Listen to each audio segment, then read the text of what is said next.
Attention, soldiers, get ready to march. This is Jamie, Connor's uncle, the grief preacher, ready to lead you into battle. Now we're going to be dealing with family dynamics and the aftermath of what's happened. Now no words can describe the pain, the loss, the anguish, the grief.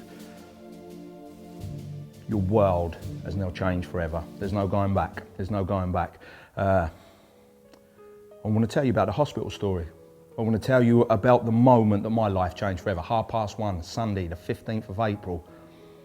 1:30 in the morning, my sister phoned me and she said, listen, you've got to get in your car and you've got to come down to Brighton, 4 hours away from where I'm living. Connor's been attacked and he's in hospital. I thought to myself, listen, he's been busted up pretty bad, but he's in the best place. I didn't know at that particular time that my sister had been given the news that Connor wouldn't make it. I didn't know that I was going down to say goodbye to my beloved nephew for the final time. And what greeted me when I went into that hospital, now this is the difference. It's not just about going into a hospital, it's about going into the intensive care unit. What you see in there is a different league. What you see in there is a different ball game. I'd walked into hell. I will forever take visions and what I saw on that morning with me forever. But I'm not going to let it beat me down. I'm going to let it fuel me. And it's serious. It's properly serious. Now you'll have crazy stuff going through your mind at 200 miles per hour. Why? Why did this have to happen to my loved one? Why did this have to happen to me? Why did this have to happen to us? Why? And you know what? Nothing that I say, nothing that I can do will explain it or take your pain away, and that absolutely destroys me. There'll be an element of guilt. You will be feeling guilt. Why wasn't I there? I should have been there. I would have, I should have. Do you know what? More importantly, if you could have been there, you would have been there. You know that, but the most important thing is your loved one knows that. You would have given yourself up in a heartbeat. So you've got to cut yourself some slack. You could do nothing, and I mean nothing, about what has happened and this circumstance. It's just been brought to your door. That's all it is. Because what it is two worlds colliding. It's good and evil. And this is what I'm going to explain to you. Good will leave good alone because it's doing work. It's doing good's work. Good will not go after evil because it's not in its character. Evil will leave evil alone because it's doing its work.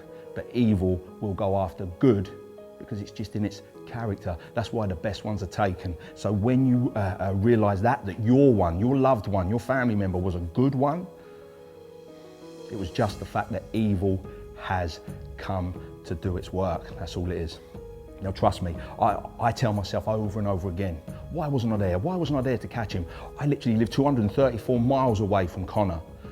There was no reason for me to be in my hometown of Brighton that night.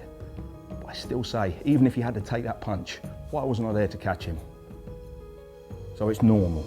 It's very normal. But I want you to let it go. I want you to cut yourself some slack, and I want you to breathe. I want you to breathe again. Because you could do nothing about it. But if you could have done, you would have been there. Just keep telling yourself that. You'll be thinking about stuff like revenge that goes against everything and who you are, what your character is, every fiber of your being.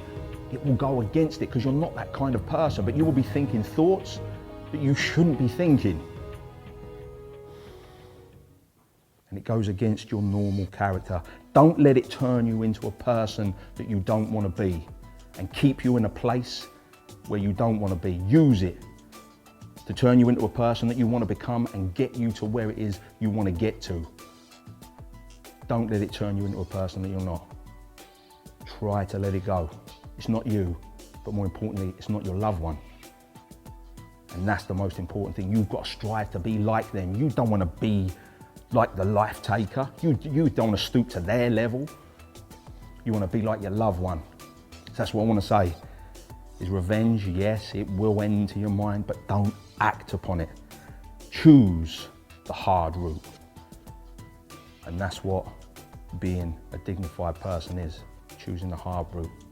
But with the hard choices, the hard route, come the greatest rewards. And being like your loved one is the highest respect that you can pay them. And this is going to sound harsh, but what you want no longer matters. You didn't want to receive that phone call. You didn't want to go to the hospital. You didn't want to go to a court of law. You didn't want to deal with the detectives. You didn't want none of this.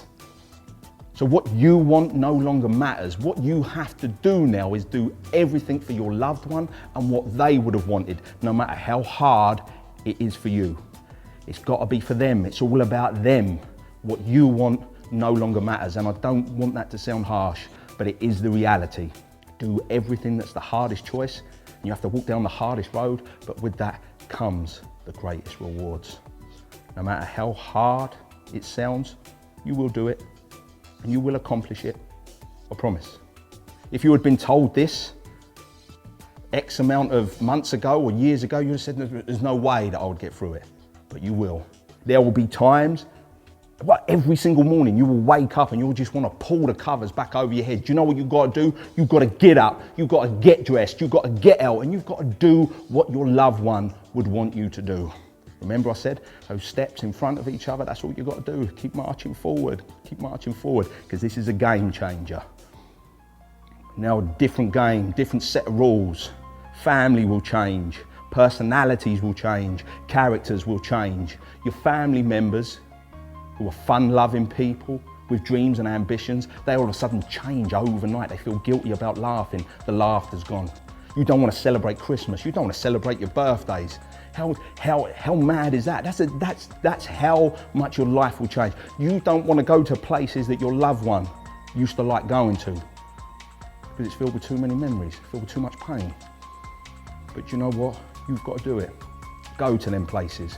Go to them places with a t-shirt emblazoned with their picture on. I know it sounds silly, but go there with them. You don't want to go there, but you're doing it for them. It's that rule coming back. Remember, what you want no longer matters. Celebrate Christmas. Celebrate Christmas like you've never celebrated it before. Put up double the amount of decorations, double the amount of presents. Laugh and laugh and laugh, because you're not just laughing for you, you're laughing for them as well. So do it double. But that's how you think.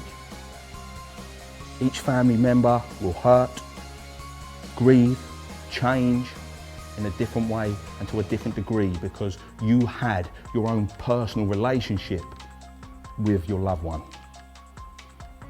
But this is what I want to say. I want to explain this. Mum hurts the most. Mum hurts the most. The person that carried that child for 9 months, that gave birth, that's it. Mum is the be all and the end all. You've got to be there for mum. Every single family member will grieve and hurt in so many ways and to the deepest of degrees. But you've got to look after mum. No one is more important than mum. Nothing you say will take it away from her. But that's all you've got to do is tell her, I'm there for you. Someone has to step up to the plate and say, you know what? I know what battle we're in. I know what we're up against. But my feelings no longer matter. I'm here for you. I'm here for you. I'm there. And that gives them so much comfort, just knowing that. I want you to always love and never forget the ones who have been taken, but never, ever, ever forget to love the ones that are still here. You've lost a child, you've lost a family member. Don't lose any more. That's what your loved one would want you to do. Go all in. Be the parent, the grandparent, the brother, the sister, the auntie, the uncle, the cousin, the friend that they would want you to be. You've got to step up to the plate. Soldiers, fall in, at ease. Tomorrow, we march again.